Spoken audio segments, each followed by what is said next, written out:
Okay, we don't have time for that. Hi, my name is LazyDude99, and I am here submitting a quick review for geekvalution's Who Reviews the Reviewers contest. Now, what can you say about The Incredibles? The Incredibles is one of the best animated films out there.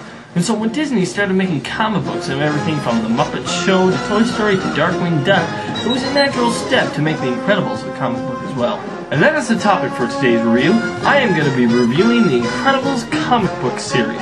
Now, when I first took a look at these comics, I thought it was another one of those silly stories comics that have no real story, plot, or character development. However, after reading some of the issues, I found that not only do they have interesting stories, but it feels like the writers of the comics are the same writers from the movies. The comic captures the tone in movies so well that it feels like it's just a continuation of the same story. The artwork isn't spectacular, but it isn't horrible either.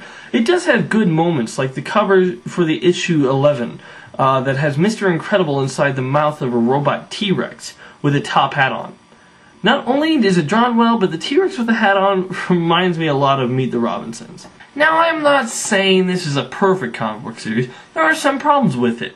For example, in one of the issues, the person that was writing the sound effects for this comic book did a poor job at it.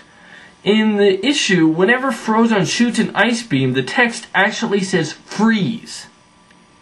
And later in the same issue, when some vines are attacking Mr. Incredible, it uses sounds like grab, nab, snag, and grasp. I didn't know there was a grab sound or a freeze sound. I mean, that's like saying when I open my freezer, I would hear freezer. Now, don't get me wrong. There are some sounds that sound like their names, like...